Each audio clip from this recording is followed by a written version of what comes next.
Hola, buen día, soy Agustín Romero, soy estudiante de la carrera de Ciencia de la Comunicación de la Universidad Nacional de Salta. Y actualmente estoy cursando la cátedra de Procesos Sociales de América junto al profesor Daniel Medardo Ontivero, quien nos propuso a nosotros como alumnos poder hacer una videoconferencia, que es lo que estoy haciendo ahora, para explicar algunos temas que se han abordado dentro de esta cátedra y que por el cual tiene 5 tópicos, si se puede decir así, para poder tener en cuenta. En primer lugar tenemos la definición de etnohistoria, que bueno, yo me voy a encargar de poder explicar cómo fue el origen de este concepto y desde qué punto de vista lo toman algunos autores que se han dedicado a estudiar dentro de este campo. Luego tenemos las fuentes indígenas. Hay una problematización dentro de este tema en cuanto a las fuentes y que también se puede explicar con algún autor importante, que es el de Frank Salomón. Y como tercer tópico tenemos concepto de reciprocidad, redistribución y tributo en el estado inca. Como estamos abordando la historia de los pueblos originarios, comunidades originarias o pueblos indígenas, como se puede decir, bueno, en este caso me encargo de poder explicar sobre el estado inca. Como cuarto tópico tenemos la tenencia de la tierra, sistema productivo y tipo de tributo también del estado inca. Y como quinto y último tópico, que es el último tema que voy a hablar, principios organizativos incaicos, que un autor se encarga de poder explicar que existe el de dualidad, tripartición, cuatripartición y sistema decimal. Para arrancar con estos tópicos voy a empezar con el primero, que es la definición del concepto de etnohistoria, que es uno de los primeros temas que se abordó en la cátedra. Es necesario tener en cuenta que el concepto de etnohistoria aparece durante el siglo XX, a principios del siglo XX, y el primero en tener en cuenta este concepto fue Clark Whistler, que por el cual se encargó de definir el concepto de etnohistoria como el estudio de los documentos en relación a los pueblos indígenas del pasado. Pero un dato importante es que lo tomaba por separado, es decir, ethno-historical, es palabras en inglés porque es norteamericano, por separado. Sin embargo, a partir de los años 40, 1940 aproximadamente, fue cambiando, modificándose un poco el concepto y también teniendo en cuenta que se han comenzado a realizar conferencias, se han realizado más documentación y escrito libros sobre este concepto y su forma de trabajo. Entonces es necesario tener en cuenta que se fue transformando para terminar así en los años 50, 1950, como una sola palabra propiamente dicha, como etnohistoria, o en inglés, como dice aquí en el Power, como ethnohistory. Es necesario tener en cuenta que este concepto fue cambiando a medida que pasó el tiempo.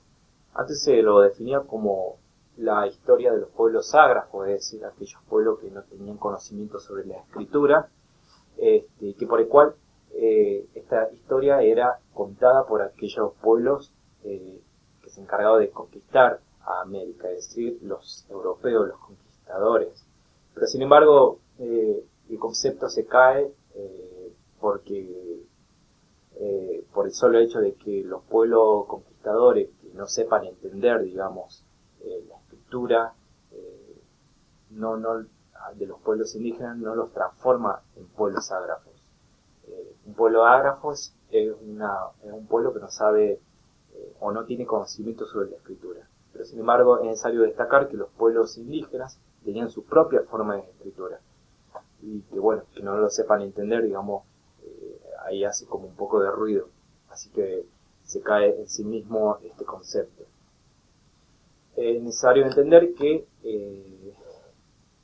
fue transformándose el concepto hasta llegar a un nuevo concepto que es definiendo etnohistoria como la reconstrucción y estudio de la historia de los pueblos indígenas que tuvieron un antes y un después del contacto europeo, y que esta reconstrucción de la historia se lo hacía a través de fuentes arqueológicas, fuentes documentales, fuentes orales, y que por el cual también se unían o tenían relación en cuanto a un sistema conceptual por parte de la antropología. Entonces, acá ingresa lo que es la antropología y la historia. Es decir, que ya no estamos hablando de una disciplina que es una sola, sino que empieza a tomar de otra disciplina. La antropología le aporta a la etnohistoria su estudio desde el punto de vista, teniendo al otro como objeto de estudio, obviamente, pero desde el punto de vista cultural y espacial.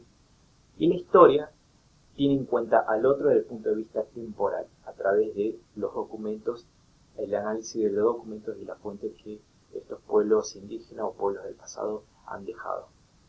Entonces ya empieza a transformarse este concepto de etnohistoria.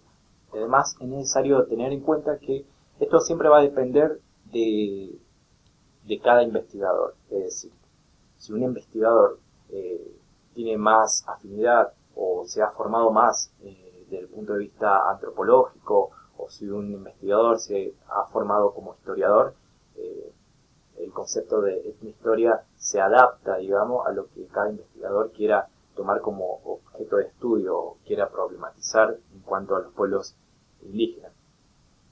Entonces es necesario tener en cuenta que el concepto se adapta y se transforma de acuerdo a lo que cada uno quiere investigar. Hay dos conceptos importantes que me parece recalcar y que son los más aproximados para englobar todo lo que tiene en cuenta la etnohistoria. Y por parte de este lado tenemos a Barber y Verdán, que explican que es un campo interdisciplinario que estudia el comportamiento humano y está caracterizado por depender de documentos, por el uso de datos de otras fuentes cuando las hay disponibles, por una metodología que incorpora la historiografía, el relativismo cultural y el énfasis en la interacción cultural. Acá también se ve, digamos, aporte no solamente de la antropología, sino también de la historiografía, que es importante recalcar. Y Carrasco también explica que la etnohistoria, como una técnica de obtener datos, un estudio que se realiza a base de documentación histórica por el mero hecho de tratar con sociedades del pasado que no se pueden observar directamente. Entonces, a partir de estos tres autores, mejor dicho, Barber, Verdán y Carrasco, ya se va elaborando un concepto de etnohistoria, es decir, estudio de un otro cultural, sociedades del pasado, específicamente pueblos sometidos, es decir, a través sometidos por los conquistadores. Es necesario recalcar que es un campo interdisciplinar, con influencia de la lingüística, biología, arqueología. Acá tuve un error en la escritura, pero bueno, que va una sola. Entonces, yo defino la etnohistoria como aquella disciplina que tiene como objeto de estudio a las sociedades del pasado, es decir, los pueblos sometidos que tuvieron un antes y un después en relación al proceso de colonización. Es un campo interdisciplinario que reconstruye y analiza la historia del otro cultural no europeo. De esta manera, mi forma de entender lo que es la etnohistoria, teniendo en cuenta todo este proceso, digamos, a través de las diferentes disciplinas que lo influyen, los diferentes autores que han retomado este concepto, y bueno, todo el proceso de transformación por el cual pasó. Como segundo tópico tenemos lo que es las fuentes indígenas, como dije anteriormente, que por el cual, antes de poder abordar sobre las problemáticas que tiene, digamos, este tema sobre las fuentes indígenas, me gustaría tener en cuenta una definición de un historiador importante que se ha presentado en clase, que se llama Julio Aróstegui, por el cual establece que la fuente es un objeto material, instrumento o herramientas símbolo o discurso intelectual que procede de la creatividad humana, a través de la cual puede inferirse algo acerca de una determinada situación social en el tiempo. Es decir, que todas las fuentes, más específicamente hablando de las fuentes indígenas, nos permiten, digamos, comprender y entender qué es lo que ha pasado con nuestros antepasados y de qué manera, digamos, han inferido lo que vendría a ser la colonización o conquista europea. A través de esta fuente, como dije anteriormente, arqueológica, documentales, fuentes orales, podemos, digamos, saber qué es lo que pasó. Pero sin embargo, antes de poder proceder, me gustaría mostrar una parte de un video que trabajé junto a mis otros compañeros acerca de la fuente. Y directamente también, bueno, damos a entender, digamos, sobre la problemática, que es la pregunta, ¿cuál es el problema de las fuentes indígenas? Así que me gustaría mostrarlo ahora.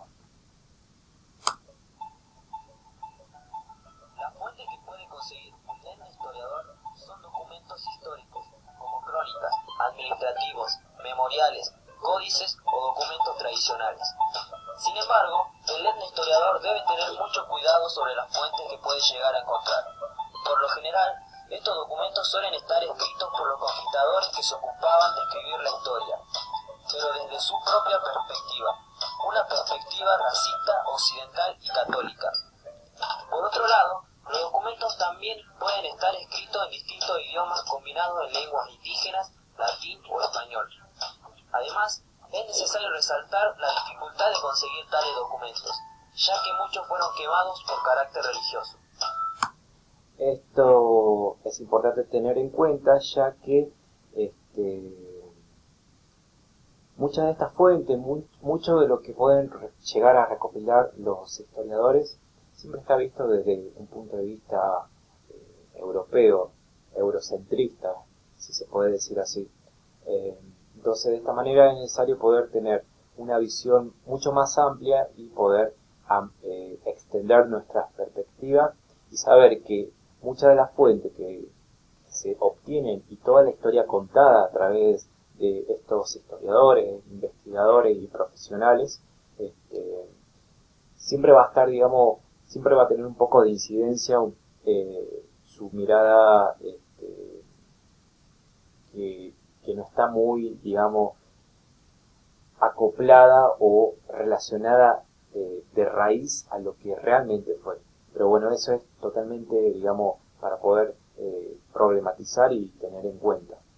Por otro lado, tenemos un texto que también se ha leído en la cátedra, que se denomina con el nombre de Crónicas de lo Imposible, del autor Frank Salomon. Y acá nos hacemos una pregunta acerca de este texto. Cabe destacar que existieron en el tiempo, digamos, indígenas que se encargaron de realizar crónicas para contar, digamos, relatar cómo fue la historia de sus antepasados. Pero sin embargo, existe aquí una contradicción, y es por eso que se le denomina como nombre de Crónicas de lo Imposible, hablando del texto. La contradicción se presenta cuando estos indígenas pretenden, digamos, contar su historia con patrones puramente andinos para mantener la esencia de su cultura, también lo quieren hacer adaptándose o teniendo en cuenta la perspectiva europea para que éste sea comprensible para los ojos, digamos, de los colonizadores. Entonces, en esta forma es en donde se produce la contradicción. Hay una parte importante en el texto de Frank Salomon que me gustaría poder leer, en donde habla acerca de lo que vendría a ser la contradicción, y afirma que la contradicción parte de las raíces, en donde las diferentes concepciones andinas y europeas, es decir, de ambos sistemas, se genera ahí como ese debate, ¿no? ¿Qué contar? ¿De qué manera? Y también se produce una contradicción entre la relación de lo histórico y lo atemporal. Se tiene en cuenta tres textos importantes de tres personajes de pueblos o comunidades originarias, que son de Titu Cusi, eh, de Puchacuti-Yamqui y el manuscrito de Huarochiri. Para esto establecemos que a partir de la fuente, digamos, de Titu Cuzi, cabe destacar que fue un monarca del Tahuantinsuyo, y este buscaba crear un puente conceptual entre los dos sistemas, es decir, entre el ideario andino y el español. Por otro lado, Pachacuti-Yamqui se centra en valores comunes a la historia, haciendo énfasis en la cronología y el tratamiento de la diacronía como una cadena de causa y efecto. Y por último tenemos otras fuentes importantes, que fue el manuscrito de Huarochiri, y que por el cual este escrito fue, digamos, una fuente muy original en el sentido de que fue propiamente escrito con palabras, digamos, de los pueblos andinos, con el idioma de los pueblos andinos, y que por el cual buscaba preservar la tradición andina para su uso, obviamente, andino. Pero sin embargo fue intervenido en su forma actual por un militante católico. Entonces es ahí donde se produce, como dije antes, esta contradicción al tener en cuenta el registro de la crónica de estos tres personajes importantes de los pueblos indígenas. Por otro lado tenemos el tercer tópico, por el cual se encarga de poder explicar los conceptos. Acá tengo tres conceptos importantes sobre el estado incaico. Al momento de explicar esto es necesario tener en cuenta, y para no ser muy redundante, la forma de organización del estado incaico. Y bueno, estos conceptos se encargan más que nada de poder entenderlos a través de este precio. Entonces, tenemos conceptos importantes. Tenemos el primero, que es el concepto de reciprocidad. Este se denomina como la relación que había entre los individuos o grupos donde los deberes económicos de unos aplican a los deberes de otros en un intercambio mutuo de los bienes. Esto es una característica propia de la vida económica. Luego tenemos el concepto de redistribución. El principio de redistribución supone jerarquías y los productos se concentran en el centro para luego ser distribuidos a la periferia. Es una característica propia de la organización estatal. Y por último tenemos el concepto de tributo, es decir, que en ese entonces la cultura andina, digamos, no tenía una moneda, pero se manejaban a través de un tributo, es decir, la circulación de los bienes. El bien era considerado como un tributo, como una forma, lo que nosotros denominamos como una forma de pago. Ellos no tenían hasta ese entonces una organización económica dominada por el mercado, que es propiamente eurocentrista, y que nació todo a partir de la revolución industrial, y obviamente esto pasó en Europa. Pero sin embargo, el tributo aquí en el estado incaico establece que debido a las diferentes altitudes que tenían los campesinos de las montañas, estos se intercambiaban sus bienes con los de los valles inferiores y viceversa. Entonces, tanto el tributo como la redistribución y la reciprocidad era una forma de organización del estado incaico. En cuanto a este cuarto tópico, me gustaría poder detenerme en esto para poder definir lo que es tenencia de la tierra, sistema productivo y tipo de tributos a través de un video que encontré en internet, y además es una forma también de poder hacer de esta videoconferencia una exposición mucho más dinámica. Entonces encontré un video en YouTube que más o menos resume todo lo que se encuentra en el texto de manera clara y explicando lo más importante aquí, que es la formación de los Ayllu.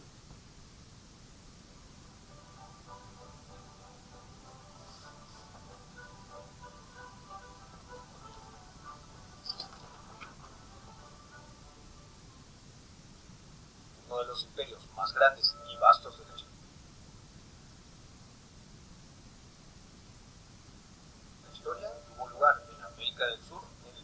13 cuando los incas se asentaron en el Cusco, dando inicio a su gran imperio que abarcaba territorios del actual Perú, Bolivia, Chile, Ecuador, Argentina y Colombia, por lo menos hasta la llegada de los españoles en el siglo XV. El llamado Imperio de Tahuantinsuyo estaba gobernado por el Inca, soberano que regía todo el territorio, y como tal, este imperio tenía una organización política y social bien definida. En este video conoceremos cómo era vivir en el Imperio Inca, así que sin más, empecemos. Para empezar, la organización social inca se basó en Ayllu, que era algo así como un conjunto de individuos y familias vinculadas por un mismo origen, o en otras palabras, una sola pareja de antepasados remotos. Esta unidad social era esencial para la distribución de riquezas, cultivos y otras cosas más. En cada Ayllu había un lugar especial para honrar a la momia de ese primer progenitor y fundador del Ayllu, al cual se le llamaba Malqui. A los hijos descendientes de este líder se les trataba con el mismo respeto y se les llamaba curacas, y entre ellos el que tenía mayor edad era el que tenía el rango superior. Cada Ayllu estaba conformada por una cantidad bastante irregular en todo el imperio. Habían Ayllus de 20 personas y en otras de hasta 600, por lo cual se hace muy difícil determinar un número promedio. Estos Ayllus estaban distribuidos en todos los territorios, desde la costa hasta lugares de gran altitud, conformadas por agricultores, pastores y artesanos. Y como en toda sociedad, cada individuo tenía derechos y obligaciones, aunque algunos podrían ser expulsados sin derecho a nada debido a infracciones sociales, hasta que su Ayllu lo perdone, si es que alguna vez lo hacía. En la sociedad inca existían tres formas de trabajo muy importantes: el Aini, la Minca y la Mita. En el primero, cada familia debía apoyar cuando sea necesario a otra familia o persona en trabajos como construcción de viviendas en los campos o cualquier proyecto privado, pero con la condición de que cuando se requiera también mano de obra, la otra persona antes beneficiada retribuía esta ayuda de la misma manera, es decir, hoy por ti, mañana por mí. La Minca era la tradición de trabajar juntos para el bien social a favor del Ayllu, una especie de trabajo comunal donde participaban muchas familias portando sus propias herramientas, comidas y bebidas. Ellos, papa y el maíz, eran fundamentales en la dieta de los incas y se servían en una variedad de especies. Esto, acá quiero detenerme un poco y bueno, todos estos animales que nombra acá y estos alimentos son como denominados como también tipo de tributos, que por el cual, como dijimos antes, eran los bienes que se podían redistribuir entre los diferentes Ayllus, entre las diferentes comunidades que se encontraban muy cerca una de las otras. Toda esta establecida desde un punto de vista organizacional muy bien pensado. Entonces, tanto el maíz como otro alimento importante, ya sea como la papa o la quinoa también, eran considerados como tributos y bienes para poder intercambiar. Y además, otro animal importante era el guanaco, la alpaca, la vicuña y la llama. Particularmente la papa se reconoce como uno de los grandes recursos alimenticios de las tierras altoandinas del Perú. Además de esto, también solían comer verduras, algas marinas y una gran variedad de ajíes, desde el menos al más picante, además de frutas domésticas. Este video profundiza todo lo que es, digamos, este cuarto tópico y bueno, está bueno poder tenerlo en cuenta para poder explicarlo de una manera más eficaz. En cuanto a los principios organizativos que tenía el Estado incaico, podemos destacar tres por un lado, y quiero destacar uno en especial. Tenemos tres principios que organizaban la vida en la sociedad andina. En primer lugar tenemos el de dualidad, que establece la relación entre lo que es el masculino y femenino, es decir, Hanan y Hurin, y la dicotomía existente entre lo de arriba y abajo. Lo que tenían mucho el Estado andino era esta división acerca del espacio, es decir, ser muy consciente de cómo habitar el espacio, el territorio. Sin embargo, la organización dualista resulta desdoblada por una división más, es decir, la división tripártita. Y está categorizada por Collana, Payán y Callao. Estas establecían las relaciones de parentesco a través del matrimonio. Y por último está la cuatripartición, la cual denotaba la distribución del territorio, donde Cusco era el centro y este se encargaba de dividir a todo el territorio andino en 4 cuadrantes de acuerdo a los puntos cardinales. Esto era, por un lado tenemos el Chinchaysuyu al oeste, el Antisuyu al norte, Collasuyu al este y Huantisuyu al sur. Luego hay otro sistema de organización y principio de organización que también es bastante importante y que es también muy reconocido y que se muestra a través de esta imagen que encontré en internet y que es una forma fácil de poder resumirlo. Toda esta información también se encuentra dentro del texto de Nathan Wachtell, por el cual también se encarga de explicar detalladamente cómo se organizaba el Estado inca en cuanto a nivel político, cultural y social. Entonces tenemos el sistema decimal, de qué manera se constituye este tipo de sistema. Y este establece que en el Tahuantinsuyo se desarrolló un sistema de organización de las familias llamadas decimal. Esta organización que la aplicaron preferentemente en el empadronamiento de los miembros del Ayllu. Como ya hablamos anteriormente, lo que significa el Ayllu y qué es lo que es a través del video, tuvo por base el sistema decimal y con la siguiente clasificación. Por un lado tenemos el Purej, o el jefe de una familia, que solamente se encargaba de tener una sola familia. Luego tenemos el Pisca Camayok, que puede ser jefe de 5 familias. Luego el Chunca Camayok, jefe de 10 familias, el Pisca Chunca Camayok, jefe de 50 familias, y así sucesivamente, sumando la cantidad de familias que pueden tener estas diferentes jerarquías, contándose a partir de decimales. Tenemos el Pachaca Camayok, jefe de 100 familias, el Pisca Pachaca Camayok, jefe de 500 familias, el Guaranga Camayok, jefe de 1000 familias, el Pisca Huaranca Camayok, jefe de 5000 familias, y por último el Uno Camayok, que es jefe de 10.000 familias. Esta es una forma también de organización que tenía la cultura andina a través de un sistema decimal, que es importante destacarlo. Hay una imagen también que muestra, bueno, tenemos el Purej,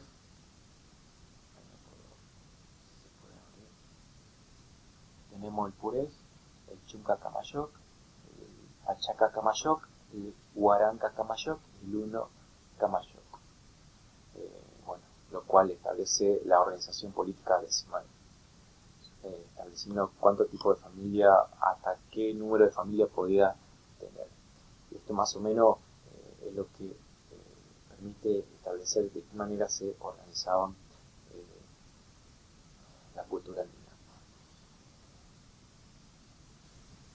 Y así finaliza la videoconferencia con estos 5 tópicos. Muchas gracias.